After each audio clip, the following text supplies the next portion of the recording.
موضوع الدرس في إثبات القدرة الكاملة والعلم الكامل لله تعالى سبحانه، سورة الحديد، تفسير ابن كثير. الحمد لله رب العالمين، والصلاة والسلام على أشرف الأنبياء وسيد المرسلين سيدنا محمد وعلى آله وأصحابه أجمعين.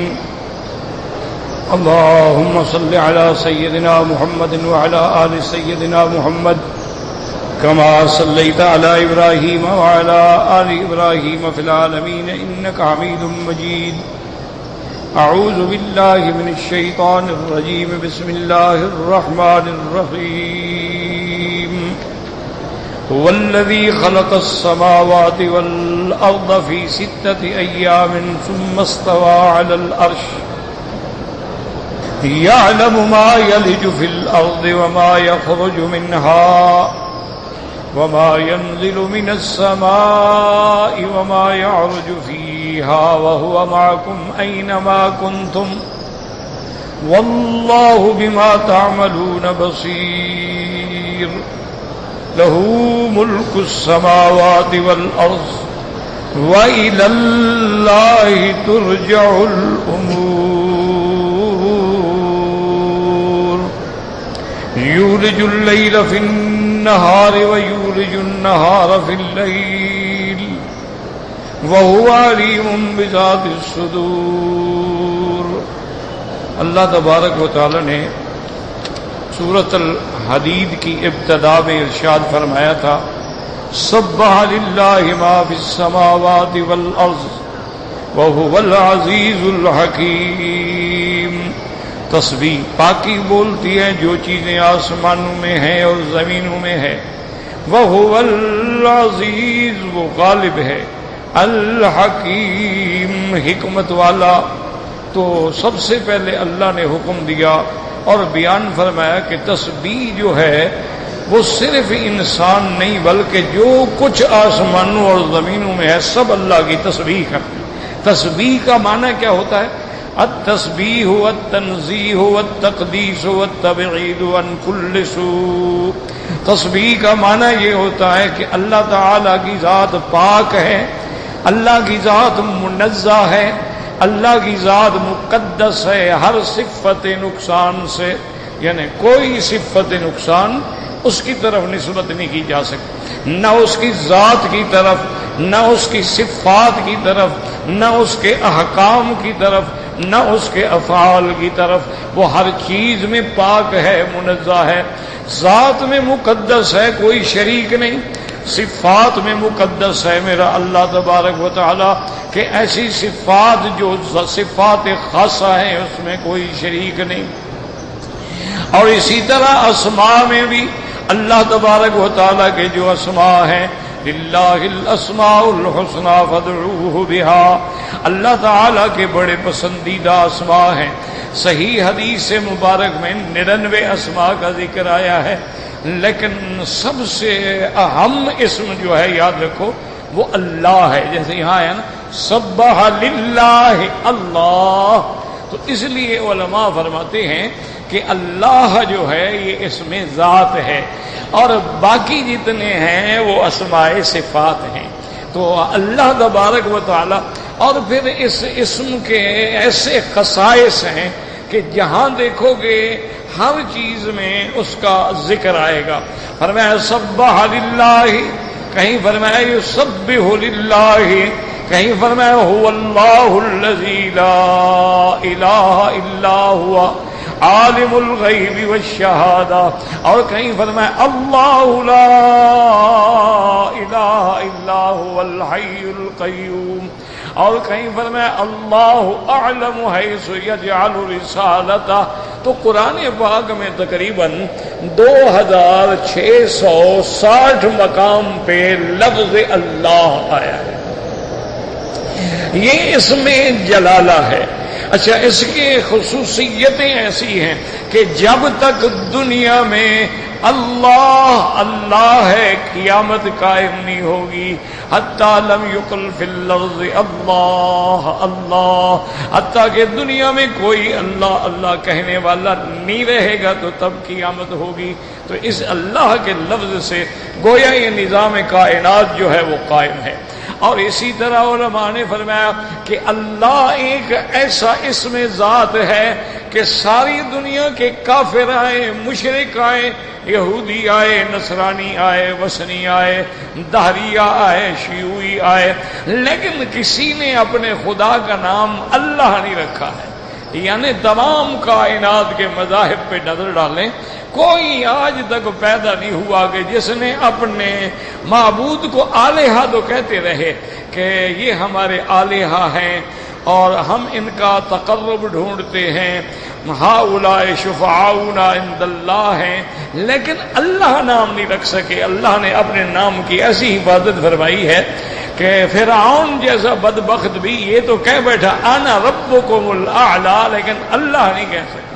یہ اللہ نے ایسا اسم ذات کو محفوظ رکھا ہے کہ کوئی دشمن بھی اپنے یعنی معبودان بات، ورنہ ایک جھوٹا نام ہی رکھنا تھا لیکن کوئی نہیں رکھ سکا، اللہ نے رکھنے ہی نہیں دیا۔ اور دوسری بات اس میں خصوصیت یہ ہے کہ دنیا میں کافر ہیں، مشرک ہیں، بد مذہب ہیں، کوئی بھی ہیں، کسی نہ کسی حال میں ان کو اقرار کرنا پڑتا ہے اللہ کا۔ وَلَئِن سَأَلْتَهُم مَّنْ خَلَقَ السَّمَاوَاتِ وَالْأَرْضَ لَيَقُولُونَ اللَّهُ، جب آپ ان سے پوچھیں کہ آسمانوں اور زمینوں کو کس نے پیدا کیا ہے تو جواب کیا دیتے ہیں کہ اللہ۔ اسی طرح فرمایا قُلْ مَن يَرْزُقُكُم مِّنَ السَّمَاءِ وَالْأَرْضِ أَمَّن يَمْلِكُ السَّمْعَ وَالْأَبْصَارَ وَمَن يُخْرِجُ الْحَيَّ مِنَ الْمَيِّتِ وَمَن يُخْرِجُ الْمَيِّتَ مِنَ الْحَيِّ وَمَن يُدَبِّرُ الْأَمْرَ فَسَيَقُولُونَ اللَّهُ۔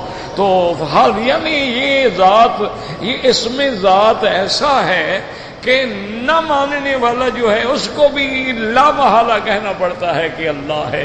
آسمانوں کے پیدا کرنے والا بھی اللہ ہے، رزق دینے والا بھی اللہ ہے، ہماری قوت سامعہ باصرہ بنانے والا بھی اللہ ہے، اور پورے نظام عالم کو چلانے والا بھی اللہ ہے۔ تو یہ اس میں مبارک کے خواص ہیں۔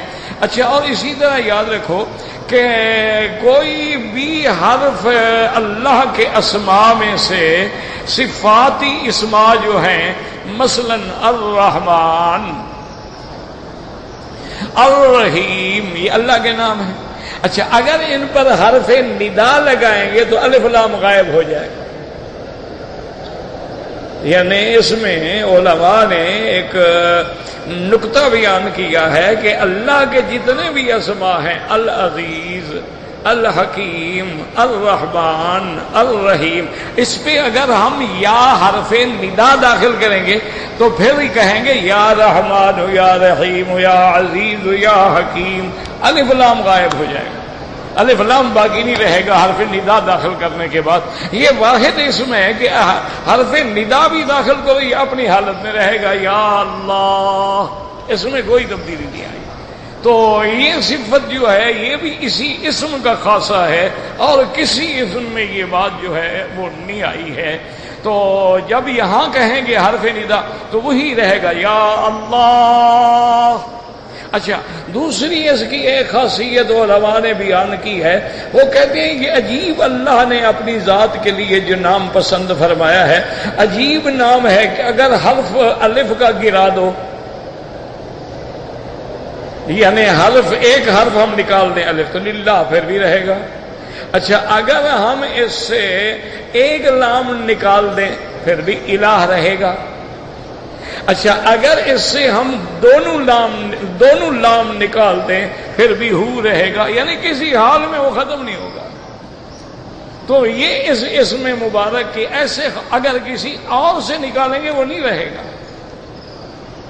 تو یہ خاصیت بھی اس میں اللہ کی ہے کہ اگر اس میں ہم کوئی حرف حذف کر دیں، یعنی الف تب بھی باقی ہے، اچھا لام حذف کریں الہ باقی ہے، دونوں لام ختم کر دیں پھر بھی ہو باقی ہے.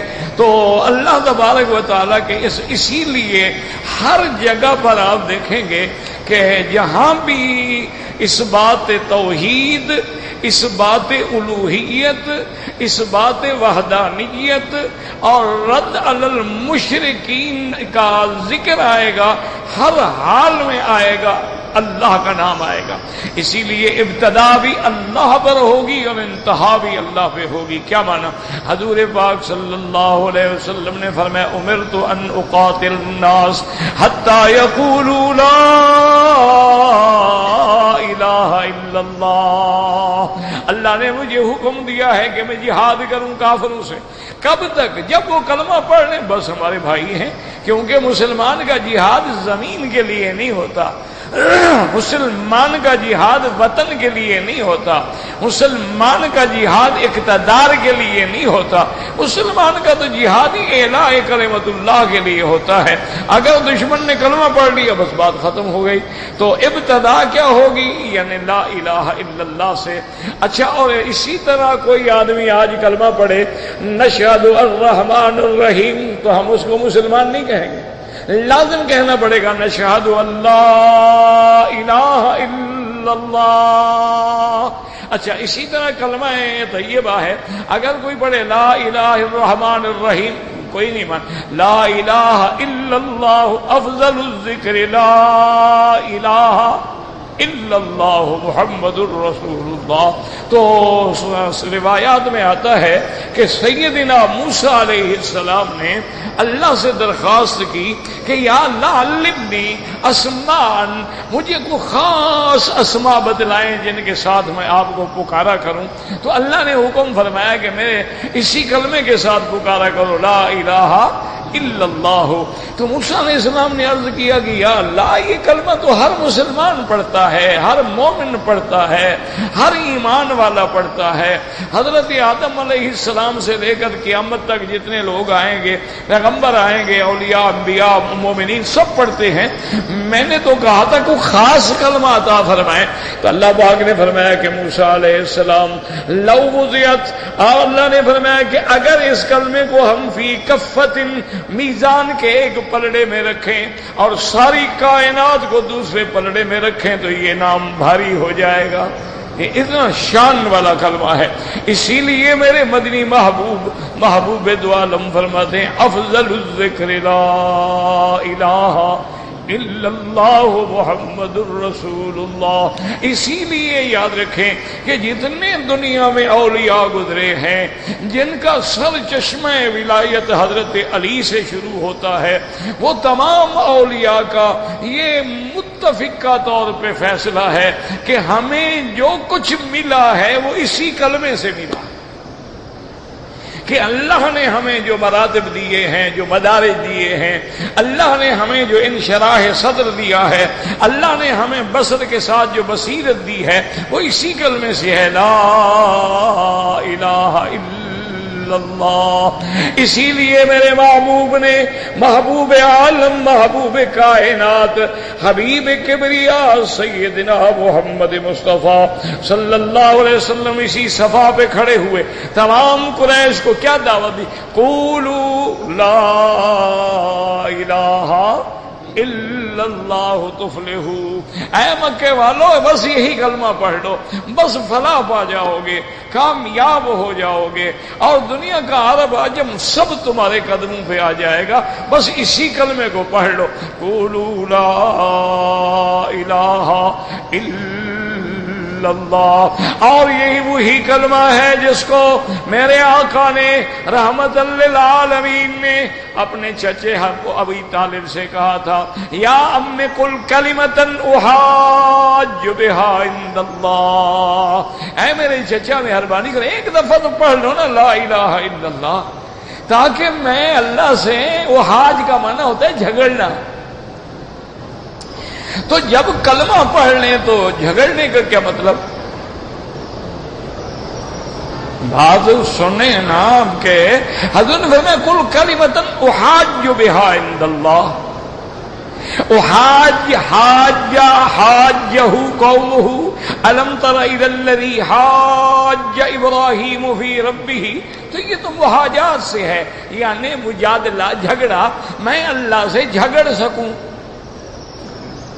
تو جب ابھی طالب کلمہ پڑھ لیں، زندگی ساری حضور کی اعانت میں گزر گئی، ابھی طالب جیسا معین اور مددگار میرے محبوب کا تو کوئی نہیں تھا مکے میں، یہ وہ واحد چچا ہے جس نے اپنی جان، مال، اہل، اولاد سب قربان کر دیا محمد مصطفیٰ صلی اللہ علیہ وعلی آلہ وسلم تسلیما کثیرا کثیرا۔ آج بھی آثار اٹھا کے دیکھیں، تابعین کے، تبع تابعین کے تاریخ اٹھا کے دیکھیں، ابھی طالب کو اس قدر محبت تھی حضور سے کہ دسترخوان لگ جاتا، باقی بیٹے آ جاتے، گھر والے آ جاتے، اگر حضور کو دیر ہو جاتی ابھی طالب کہتا میں کھانا نہیں کھاؤں گا حتی یاتی محمد صلی اللہ علیہ وعلی آلہ وصحابہ وسلم، انہوں نے کہا میں نہیں کھانا کھاؤں گا جب تک حضور نہیں آئیں گے۔ اور حضور سے پیار کا یہ عالم تھا کہ حضور کو ایک ہی بستر پہ اپنے ساتھ لٹاتے تھے، اتنا پیار ہے۔ لوگ کہتے ہیں نا ابھی اب جھنڈیاں لگائیں گے، پیار کا اظہار کریں گے تو چھوٹ جائیں گے، کوئی کام نہیں آئے گا ہے پیار۔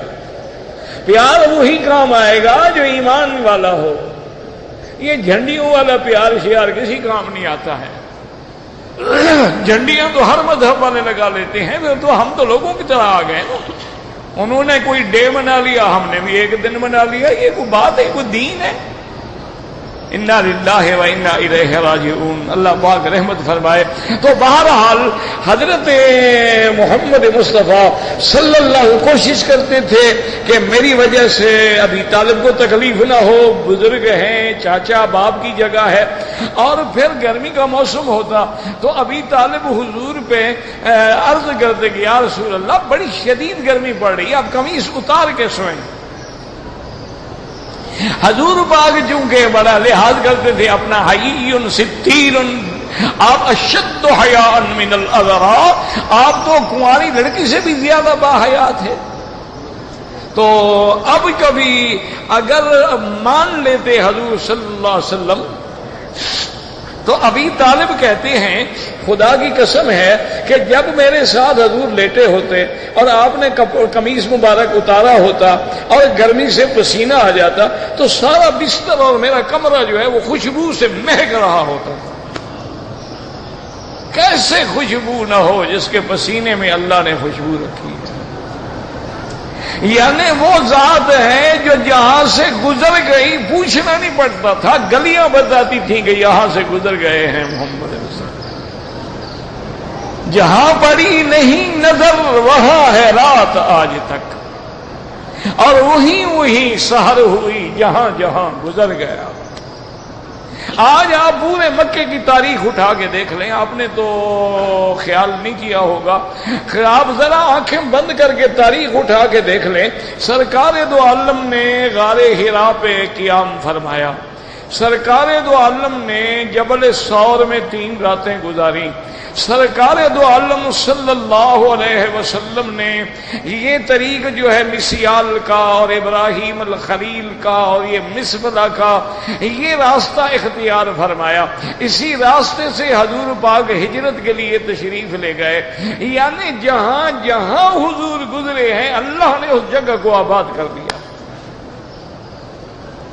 پورے مکے پہ نظر ڈالو، ہم جب چھوٹے تھے نا، یہ مسئلے کے آخر میں جہاں آج کل بھی وہ ایک حدیقہ بنا ہوا ہے، بلدیہ کا باغ بنا ہوا ہے، پارک، یہاں تک جاتے ہوئے ہم ڈرتے تھے، یعنی اتنا اندھیرا ہوتا تھا کہ ہم بیٹھے رہتے تھے۔ اور والد صاحب رحمۃ اللہ علیہ عشاء کے بعد بھی سبق پڑھاتے تھے، ان کا عجیب مزاج تھا، فجر کے بعد سبق، ظہر کے بعد سبق، عصر کے بعد سبق، مغرب کے بعد سبق، عشاء کے بعد سبق۔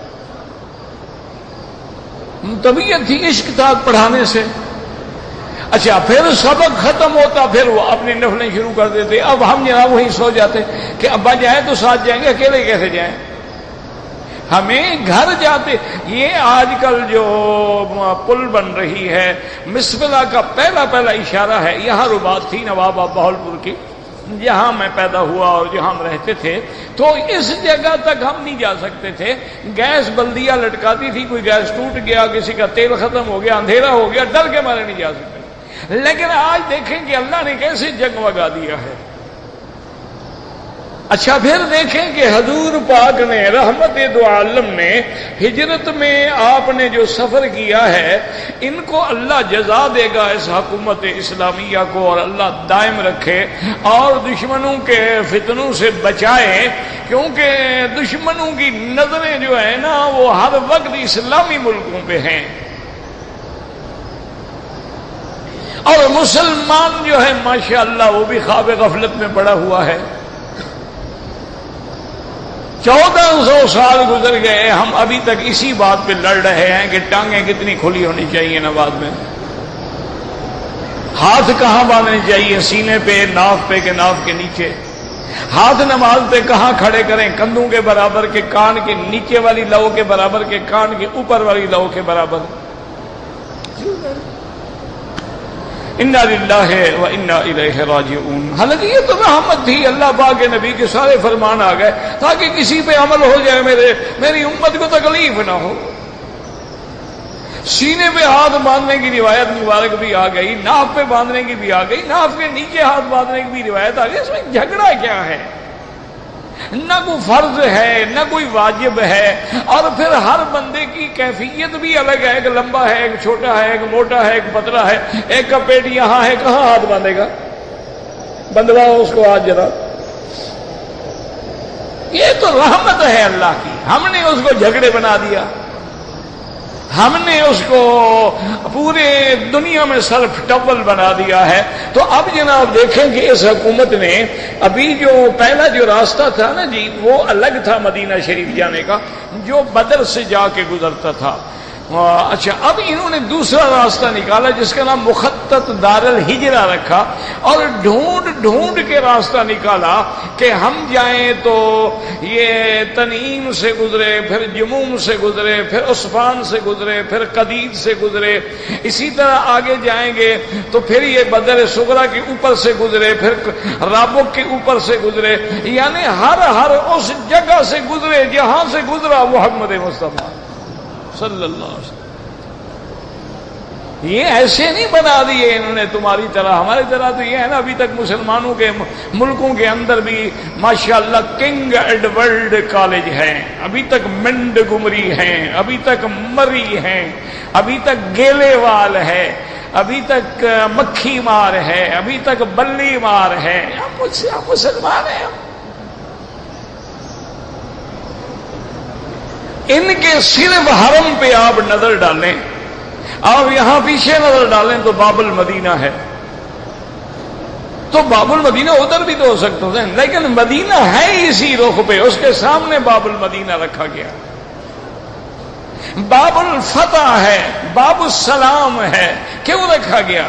باب العمرہ ہے, باب ام ہانی ہے, باب عباس ہے, باب ابی طالب ہے, باب شیب ہے. یہ کیوں رکھے؟ صرف ان دروازوں پہ نظر ڈال لو تو اسلام کی پوری تاریخ تمہارے سامنے آ جائے. اچھا جب آپ مدرسوں میں جائیں گے تو کیا مدرسہ خالد ابن ولید, مدرسہ بلال ابن ابی رباح, مدرسہ عبداللہ ابن مسعود, مدرسہ ابی ابن کعب, مدرسہ زید ابن ثابت, مدرسہ خدیجۃ الکبریٰ, مدرسہ فاطمہ الزہراء. یہ کیوں رکھا گیا ہے کہ 5ویں جماعت کا بچہ جب 5ویں جماعت پڑھ کے نکلتا ہے وہ سارے دین کو سمجھتا ہے. ہم نے جناب کیا کیا ہے ماشاءاللہ, ہم ایسے کوئی انگریزوں کے غلام ہیں کہ انہوں نے کہا نا اے ایپل, ہم نے بھی کہا الف انار, انہوں نے کہا کیٹ, ہم نے کہا بے بلی. ہم نے تو ان کا ترجمہ کیا.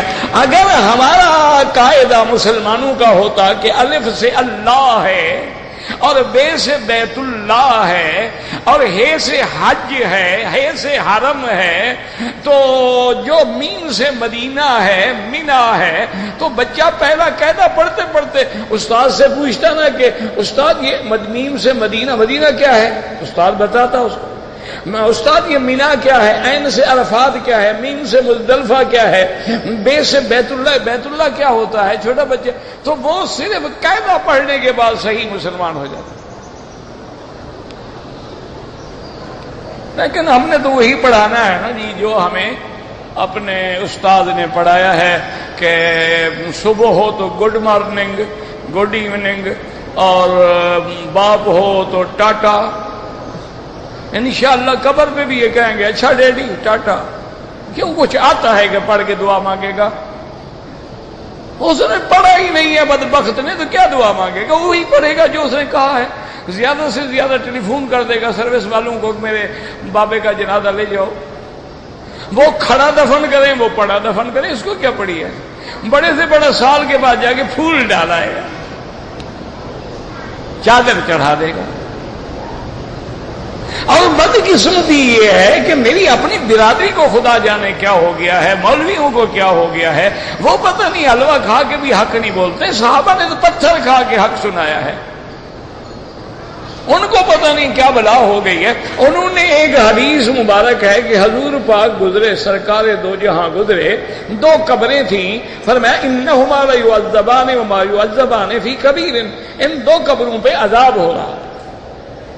اس کے بعد حضور نے حکم دیا بھی سامنے کھجور سے ایک چھڑی کاٹ کے تازہ لے آؤ۔ صحابی چھڑی لے آئے، آپ نے چھڑی کو دو حصے کیا، ایک حصہ اس قبر پہ گاڑ دیا، ایک اس پہ گاڑ دیا۔ آپ نے فرمایا جب تک یہ تازہ ہے، جب تک یہ سبز رہیں گی، اللہ کا ذکر کریں گی، لعل اللہ ان یخفف بعذابہما، ہو سکتا ہے اللہ ان کے عذاب میں کمی فرما دے۔ تو اس سے ہمارے مولوی نے کہا کہ جی حضور پاک نے جب چھڑیاں ڈالی ہیں تو ہم بھی تو وہ چھڑیاں اور پھول ہی ڈالتے ہیں نا۔ لیکن یہ نہیں بتایا کسی کو کہ حضور نے تو چھڑیاں ڈالی، قبر والوں پہ عذاب ہو رہا تھا، تم جن پہ پھول ڈالتے ہو اسی لیے ڈالتے ہو، اور تمہیں بھی دکھایا گیا ہے کہ عذاب ہو رہا ہے، جلدی کرو پھول ڈالو تاکہ عذاب کم ہو۔ ایسے مسائل بنا دیے ہیں، انا للہ و انا الیہ راجعون۔ تو یاد رکھیں کہ یہ ایک ایسا اس میں عزم ہے کہ ساری کائنات اسی کے گرد گھوم رہی ہے۔ یعنی ایمان کی ابتدا کیا ہے؟ اشہد ان لا الہ الا اللہ واشہد ان محمدا عبدہ ورسولہ امرت ان نقاتل الناس حتی یقولوا لا الہ الا اللہ۔ اور اسی طرح حضور نے فرمایا من کان آخر کلامہ لا الہ الا اللہ دخل الجنہ، جس بندے کی موت کی گھڑی میں آخری کلام ہو لا الہ الا اللہ، وہ جنت میں داخل ہو گیا۔ تو وہ میں حدیث پہ عرض کر رہا تھا کہ احاجبھا عند اللہ کا کیا معنی ہوگا؟ بھئی ابھی طالب اگر کلمہ پڑھ لیں بات ختم ہو گئی، وہ تو آخر و کلام ہی لا الہ الا اللہ ہو جائے گا نا۔ تو جب آخر و کلام ہی لا الہ الا اللہ تو دخل الجنہ تو بات۔ لیکن آپ نے قل کلمۃ احاج بہا عند اللہ، یاد رکھیں۔ اسی لیے ہم بار بار عرض کرتے ہیں کہ میرے نوجوان ساتھی جو ہیں نا، بعض اوقات دو حدیثیں پڑھ لیں نا اپنے آپ کو محدث زمان بنا لیتے ہیں، ماشاءاللہ وہ سمجھتے ہیں ہم سب سے بڑے محدث ہی ہم ہیں، اور پھر دعویٰ شروع ہو جاتے ہیں کہ ہم تو حدیث کے بغیر عمل ہی نہیں کرتے، ہم تو جناب بس یا اللہ کا کہو فرمان یا حدیث رسول صلی اللہ علیہ وسلم۔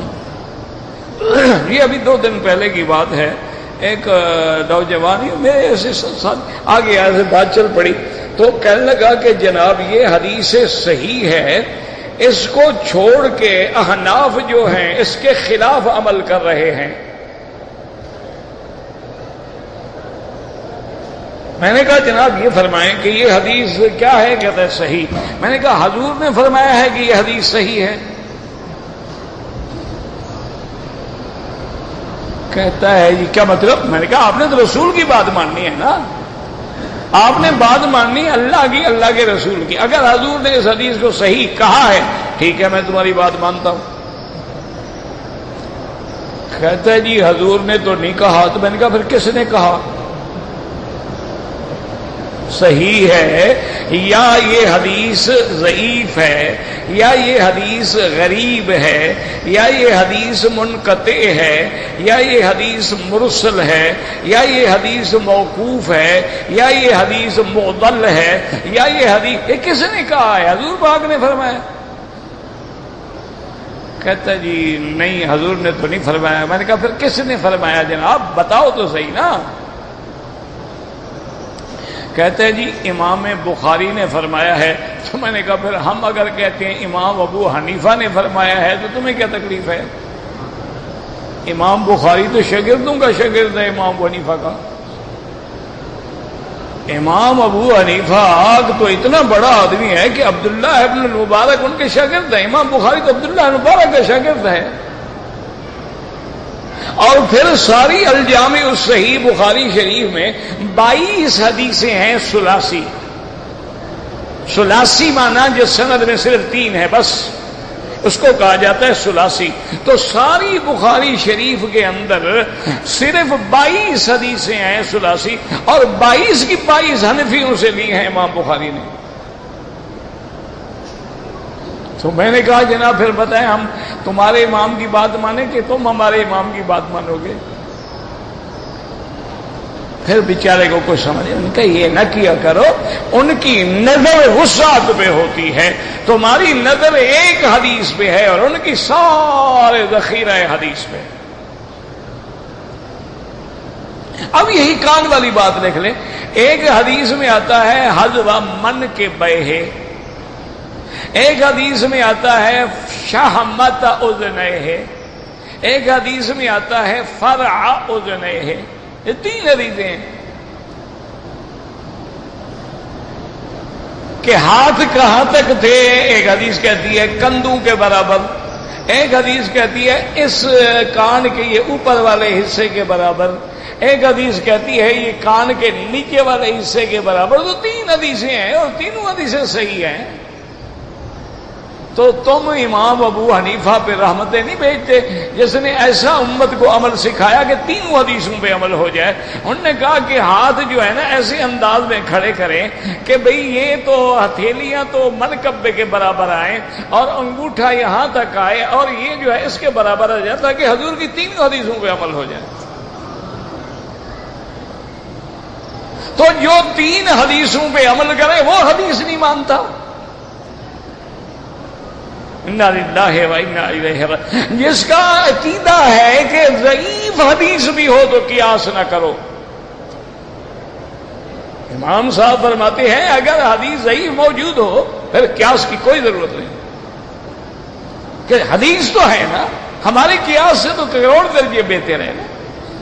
جو بندہ خبر واحد کو بھی مانتا ہو، جو بندہ موقوف حدیث کو بھی حجت مانتا ہو، جو بندہ مرسل کو بھی حجت مانتا ہو، اس کو کہا جائے کہ وہ حدیث نہیں مانتا. تم اگر صرف صحیح کا دعویٰ کرو گے تو ساری حسن حدیثیں ختم، ساری حسن لغیر ہی ختم، ساری ضعیف ختم، ساری غریب ختم. پھر بچے کا کیا؟ بعض اوقات یاد رکھو سند میں ضعف آ گیا ہے لیکن متن وہ ہے جو سیاق کے اندر موجود ہے. تو محدثین کی نظر وسیع ہوتی ہے، اس لیے سب کا احترام کیا کریں. اللہ تبارک و تعالی سب پہ کروڑوں رحمتیں فرمائے. جمیع محدثین، جمیع فقہا، جمیع قراء، جمیع علماء، جمیع اولیاء، اللہ ان پہ اپنی رحمتیں نازل فرمائے. ہمیں سب کا ادب کرنا چاہیے تاکہ ادب سے ہمیں دین آئے گا. اب دیکھو ایک حدیث میں آ گیا کہ لا صلاۃ الا بفاتحۃ الکتاب، فاتحہ کے بغیر نماز نہیں ہوتی. حدیث ہے آنکھوں پر. اچھا ایک حدیث مبارک میں آ گیا کہ اذا قرأ فانصتوا، جب امام پڑھے تم چپ کرو. ایک حدیث مبارک میں آ گیا من کان لہو امام فقراءۃ الامام لہو قراءۃ، جس کا امام ہو تو امام کی قراءت مقتدی کی قراءت ہے۔ ایک حدیث میں آ گیا من ادرک الرکوع فقد ادرک الرکعہ، ایک حدیث مبارک میں آ گیا کہ مالی انازع فی القرآن۔ یہ ساری حدیثیں تو دیکھو امام حنیفہ نے سب پہ عمل کر لیا۔ اس نے کہا امام ہو تو فاتحہ پڑھو، اکیلے ہو تو فاتحہ پڑھو، تاکہ لا صلاۃ الا بفاتحۃ الکتاب پہ عمل ہو جائے۔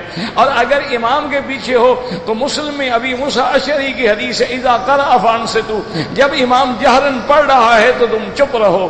اذا قال الامام غیر المغضوب علیہم ولا الضالین فقولوا آمین، جب امام ولا الضالین کہے تم آمین کہو، تو مانا ہوا کہ فاتحہ پڑھنا امام کا وظیفہ ہے، مقتدی کا وظیفہ آمین ہے۔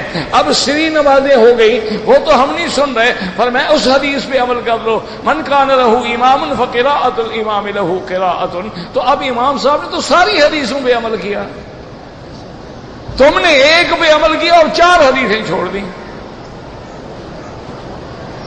لیکن خدا کی شان ہے، پھر بھی کہیں کہ یہ حدیث کو نہیں مانتے تو تمہاری مرضی ہے بھائی۔ خرد کا نام جنو رکھ دیا اور جنو کا نام خرد، جو چاہے تیرا حسن کرشمہ ساز کرے، ورنہ ہمارا تو ایمان ہے کہ جہاں حدیث ہوگی، جہاں نص ہوگا، کوئی اجتہاد نہیں، کوئی قیاس نہیں۔ مجتہد اجتہاد وہاں کرے گا جہاں قرآن حدیث میں مسئلہ نہیں ملے گا۔ اب مثال کے طور پہ دیکھ لیں کہ بھینس حلال ہے یا حرام؟ کیا خیال ہے آپ کا؟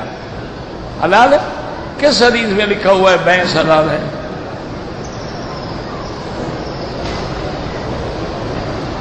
تو اب مجبور ہو گئے ہم کہ گائے پہ قیاس کریں گے کہ گائے حلال ہے تو بھینس بھی۔ اچھا ایک آدمی کا ایکسیڈنٹ ہو گیا، اس کو بلڈ ٹرانسفر کرنا ہے، خون دینا ہے، یہ کس حدیث میں لکھا ہوا ہے کہ اگر کوئی زخمی ہو جائے تو اس کو خون دینا جائز ہے؟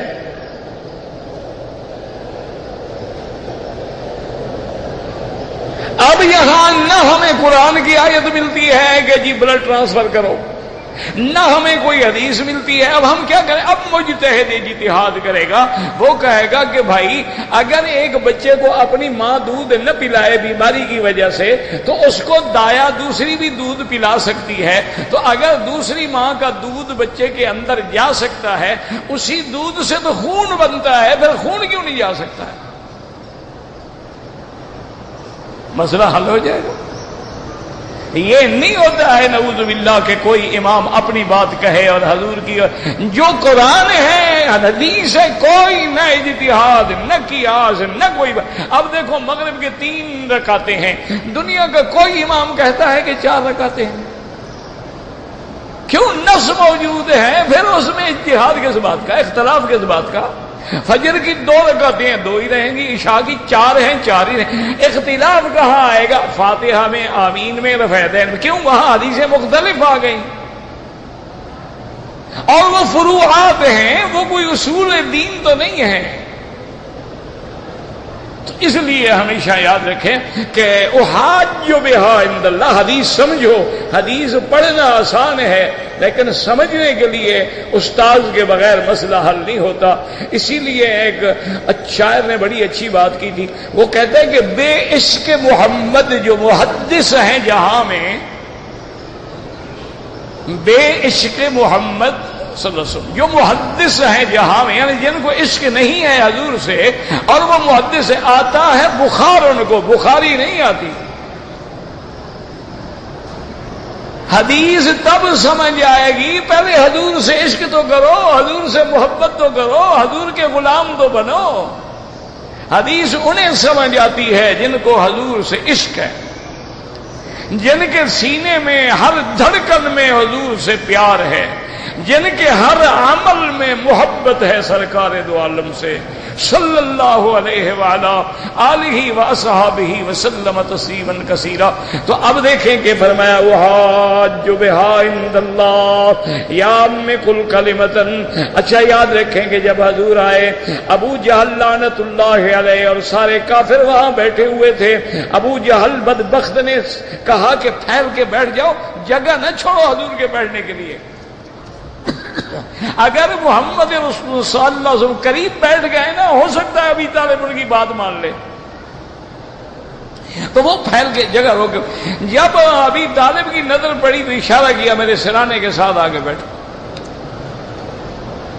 اور اس نے جب حضور پاک نے کہا کہ کل کلمتن احاج بہا عند اللہ، یہ لفظ کہنے کی وجہ یہ تھی کہ حدیث مبارک ہے کہ جب بندے کو سکرات لگ جاتی ہے، جب غرغرے میں آدمی پہنچ جاتا ہے، توبہ قبول ہوتی ہے. ما لم یغرغر، جب غرغرہ شروع ہو جائے، پانی ڈالو غرغر کے بعد اندر نہیں جا رہا، اب نہ ایمان قبول ہے نہ توبہ قبول ہے. تو یہ وقت وہ تھا، حضور پاک نے اپنا اللہ سے تعلق کی بنا پہ کہا کہ چاچا وقت تو گزر گیا ہے، لیکن تو ایک دفعہ کلمہ پڑھنے مجھے جھگڑے کرنے کا حقدار تو بنا دے، ایک دفعہ پڑھ تو لو نا کلمہ. وقت تو گزر گیا ہے، اب تمہاری موت ہے، سکرات لگی ہوئی ہے، اس وقت تو ایمان قبول نہیں ہوتا ہے. اگر اس وقت ایمان کا، جب عذاب آ جائے ایمان قبول نہیں ہوتا، جب سورج مغرب سے نکلے گا پھر توبہ قبول نہیں ہوگی، جب بندہ غرغرے میں پہنچ جائے ایمان قبول نہیں ہوتا ہے. تمہارا وقت تو بالکل آخری لبوں پہ ہے، لیکن ایک دفعہ کہہ تو دو تاکہ میں اپنے اللہ سے کہہ تو سکوں کہ مولا میرا محسن ہے، چلو آخری وقت میں پڑھا تو تھا نا، مہربانی کر دیں. اس کے بغیر تو نجات ہی نہیں نا جب تک کلمہ نہ ہو. تو اس لیے یاد رکھیں کہ یہ لفظ اللہ جو ہے اس میں جلالہ ہے، اور یاد رکھو یہ اتنا شان والا اس میں مبارک ہے. میرے بھی دوست بھی تھے، محترم بھی تھے، شیخ محمد موسیٰ، انہوں نے لفظ اللہ پہ 360 صفحے کی کتاب لکھی،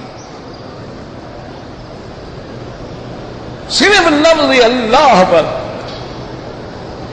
تو اس لیے یاد رکھیں کہ قرآن میں بھی جس کو 2006 دفعہ ذکر کیا گیا ہے، لیکن یہ اسم اعظم ہے. شرط یہ ہے کہ تمہارے دل سے نکلے، صرف زبانی کلامی نہ ہو کہ یا اللہ اور خیال کی طرف ہے، یا اللہ اور سوچ کچھ اور رہا ہے، یا اللہ پتہ نہیں میں کیا مانگ رہا ہوں، یا اللہ پتہ نہیں ابھی مغرب میں امام صاحب نے کون سی نماز پڑھی کو پتہ ہی نہیں ہے. تو پھر اس سے بہتر ہوتا ہے کہ ان قلب لاہن، جب دل غافل ہو تو دعا نہ مانگو، کیونکہ بجائے دعا منظور ہونے کے کہیں اللہ کی ناراضگی کا شکار نہ ہو جائے نا کہ توجہ میری طرف ہے اور خیال دوسروں کی طرف ہے. اس لیے یہاں پر میں سبح للہ ما فی السماوات والارض وهو العزیز الحکیم.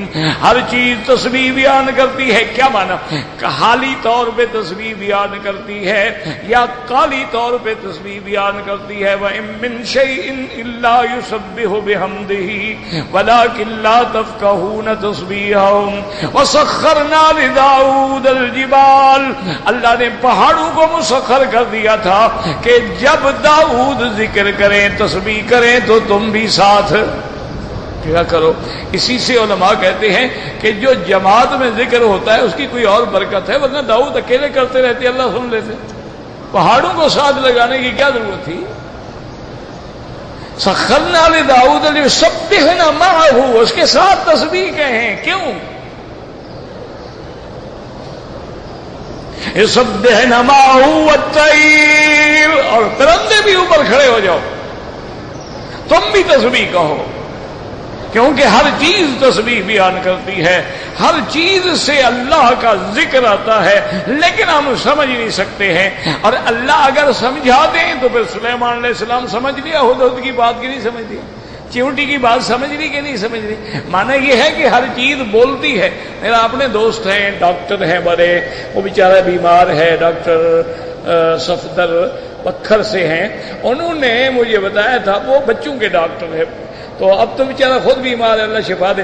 تو انہوں نے بتایا کہ جب ہم نرسری میں ہوتے ہیں نا، جہاں 2 4 5 6 8 بچے رکھے ہوتے ہیں، جب ایک بچہ روئے گا پھر دوسرا روئے گا پھر تیسرا روئے گا، وہ رونے میں ایک دوسرے کے ساتھ باتیں کر رہے ہوتے ہیں. نگاہ رونا جو ہے وہ باتیں ہی تو ہیں. اچھا، اور اسی لیے اولیاء اللہ نے، یہ تو اپنے اپنے عقل کی بات ہے نا، کسی سے پوچھا جائے گا 2 اور 2 تو بھوکا ہوگا تو کہے گا 4 روٹیاں، فقیہ ہوگا تو کہے گا 4 فقہا، عاشق صحابہ ہوگا تو کہے گا 4 خلفاء. یہ تو سوچ کی بات ہے نا، ہر کسی کی اپنی سوچ ہے. اللہ والوں کی سوچ بھی سنیں. وہ کہتے ہیں کہ بچہ جب پیدا ہوتا ہے اب نہ بیچارہ چلنے کے قابل، نہ کھڑے ہونے کے قابل، نہ دوڑنے کے قابل، نہ کھانے کے قابل، نہ پکڑنے کے قابل. اب کیا کریں، اس کی ضروریات کیسے پوری ہوں؟ تو اللہ میاں اس کو سب سے پہلے رونا سکھلا دیتے ہیں. بتاتے ہیں کہ تم میرے بندے بس تم ٹی کرو، دیکھو سارے تیرے گھر والے پیچھے لگا دوں گا. ذرا رونا شروع تو کرو، دیکھو ماں بھاگ رہی ہے، بیٹی بھاگ، اور گھر والے لڑ رہے ہیں، اور شرم نہیں آتی؟ بچہ رو رہا ہے، کیا کر رہی ہو؟ اور جی روٹی جل جائے، بچہ رو رہا ہے. تو ایک رونے سے تیرے سارے کام حل ہو جائیں گے. اولیاء اللہ کہتے ہیں تم بھی اللہ کے آگے رونا سیکھ لو، سارے مسئلے حل ہو جائیں. واللہ اعلم.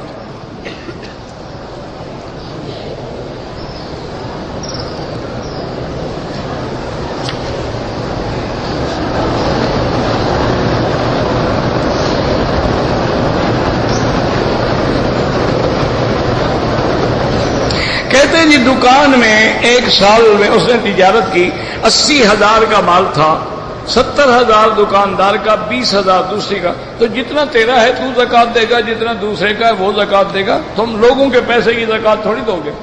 جتنا تیرا ملک ہے تم دو، جتنا اس کا ہے وہ دے. اگر کسی آدمی نے بھول کر عرفات کے باہر بیٹھا رہا، وقوف کیا، اور ایک لمحے کے لیے بھی عرفات کے حدود میں داخل نہیں ہوا تو حج نہیں ہوا. اگلے سال حج قضا کرے. بھول کیا مانا ہے؟ ہر طرف اتنے بڑے بڑے اشتہار لگے ہوئے ہیں، بھول کا کیا مانا ہے؟ 30 لاکھ بندہ موجود ہے، کسی سے پوچھ نہیں سکتا ہے. بھول کا کیا مانا ہے؟ کہتے جی کہ قرآن کی آیت کو پڑھ کے پانی پہ پھونک کے پلایا جائے، بالکل جائز ہے، کوئی بات نہیں. قرآن شفا ہے. حضور پاک ہاتھوں پہ پڑھ کے بھی دم فرماتے تھے. آپ اپنے معوذتین جو ہیں وہ پڑھ کے ہاتھوں پہ، اور دیکھیں یہ ہوتی ہے حدیث کی سمجھ. اللہ توفیق دے. اللہ، ہم تو طالب العلم ہیں، طالب العلم بھی اچھی طرح ابھی نہیں بنے ہیں. مولوی بننا تو بڑی بات ہے نا، ابھی تو ہم اچھے طالب العلم بھی نہیں ہیں.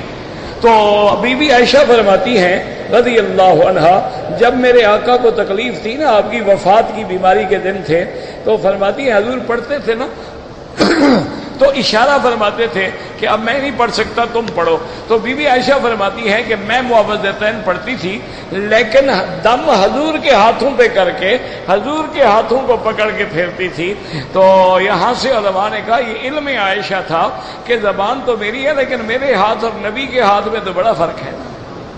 میں اگر دم کروں گی اپنے ہاتھوں سے، کہاں میرا ہاتھ اور کہاں محمد مصطفیٰ کا ہاتھ ہے.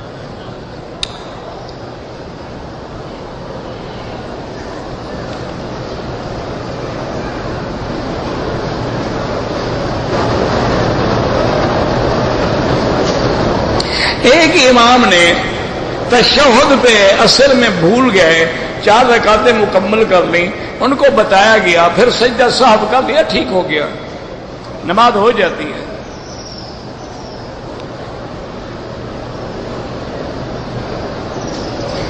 دو پاؤں، 2 گھٹنے، 2 ہاتھ، اور یعنی یہ ناک اور پیشانی دونوں شامل ہیں نا. اگر ناک لگاؤ پیشانی نہ لگاؤ تو نماز نہیں ہوگی.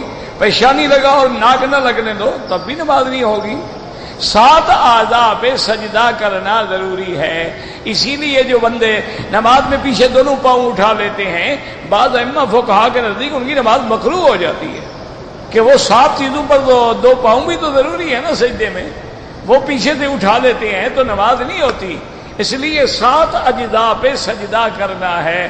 اور حکمت ہے کہ جب تم 7 اجزاء پہ سجدہ کرو گے تو اللہ جہنم کے 7 دروازے بند کر دیں گے. لہا 7 ابواب، جہنم کے کتنے دروازے ہیں؟ تو 7 مانو تو 7 سے جان چھڑاؤ نا. طواف بھی 7، صفا مروہ بھی 7. اللہ نے ان 7 دروازوں کو جو ہمارے لیے بند کرنا ہے.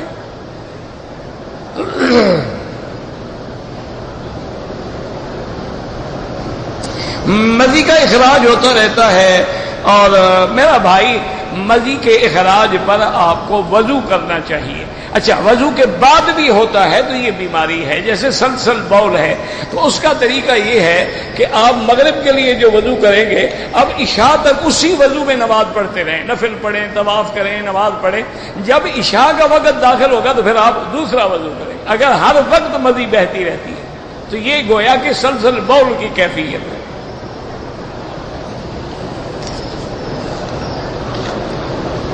کہتے ہیں جی کہ آج کل جو مدارس ہوتے ہیں ان میں درس بھی ہوتے ہیں لیکن ان کی ویڈیو بناتے ہیں۔ بہرحال بھئی میں تو اس کو ایک طالب العلم کی حیثیت سے جائز نہیں سمجھتا۔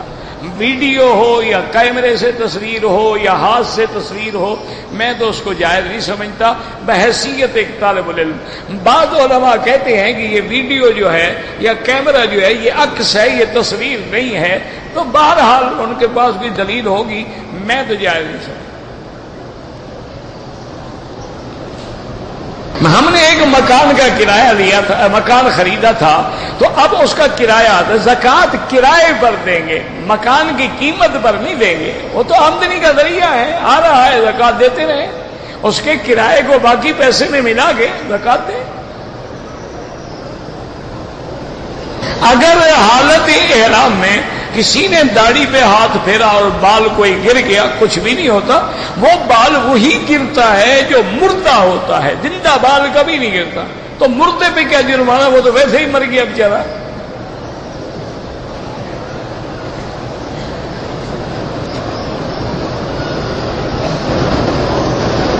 اگر کوئی ٹڈا مار دیا کوئی بات نہیں، جو چیزیں ایذا دینے والی ہیں جائز ہے۔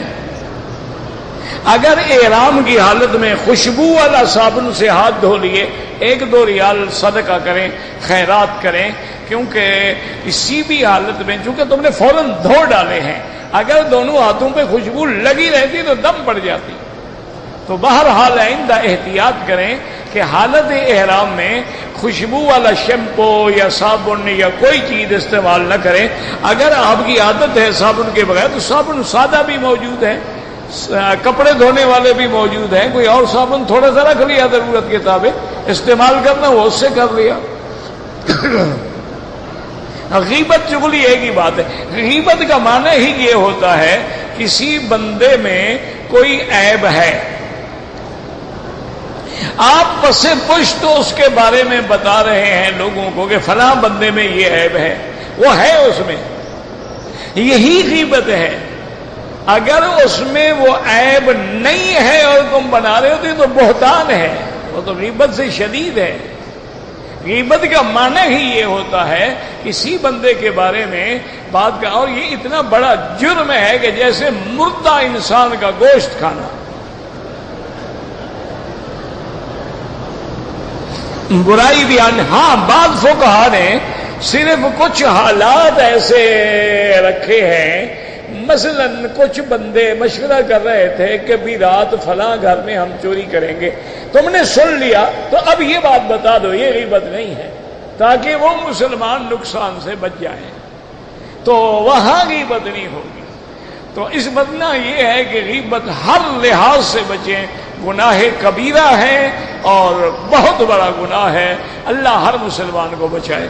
اللہم صلی علی سیدنا محمد وعلى آل سيدنا محمد كما صليت على إبراهيم وعلى آل إبراهيم في العالمين إنك حميد مجيد يا حي يا قيوم يا ذا الجلال والإكرام اللهم ارحم ضعفنا واجبر كسرنا واشفنا واشف مرضانا وارحم موتانا واستجب دعاءنا ولا تخيب رجاءنا برحمتك يا أرحم الراحمين اللهم اغفر لنا ولوالدينا ولوالد والدينا ولمشايخنا ولمشايخ مشايخنا ولأساتذتنا ولجميع من أحسن إلينا ولمن أحبنا ولمن أوصانا واستوصانا ولجميع المسلمين والمسلمات والمؤمنين والمؤمنات الأحياء منهم والأموات۔ یا اللہ عالم اسلام پہ اپنی رحمت نازل فرما، یا اللہ عالم اسلام کی حفاظت فرما، یا اللہ مسلمان عرب میں ہیں، عجم میں ہیں، خدا میں ہیں، ہوا میں ہیں، ان کی جان مال آبرو عزت کی حفاظت فرما، یا اللہ مسلمانوں کی حفاظت فرما، یا ارحم الراحمین بیماروں کو شفا عطا فرما، بے حیاؤں کو حیا عطا فرما، بے دینوں کو دین عطا فرما، بے اولادوں کو اولاد عطا فرما، جن کی اولادیں ہیں ان کو صالح بنا، بے روزگاروں کو روزگار عطا فرما، قرض داروں کے قرض عطا فرما۔ یا اللہ ہمیں مانگنا نہیں آتا، بغیر مانگے عطا فرما۔ یا اللہ اپنے دین کے کام کرنے والوں کی قدم قدم پہ نصرت فرما، قدم قدم پہ حفاظت فرما۔ یا اللہ اس بلد الامین کو قیامت تک ہر فتنے سے محفوظ فرما۔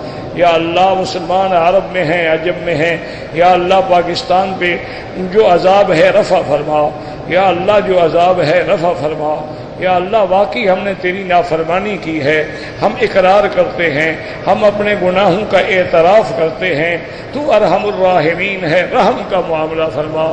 رب اغفر وارحم واعف وتکرم وتجاوز عما تعلم انك تعلم ما لا نعلم انك انت الله الاعز الاكرم۔ اللهم انا نسألك من الخير كله عاجله وآجله ما علمنا منه وما لم نعلم۔ اللهم انا نعوذ بك من الشر كله عاجله وآجله ما علمنا منه وما لم نعلم۔ صلی اللہ تعالی علی خیر خلقہ سیدنا محمد وعلی آلہ وصحبہ اجمعین۔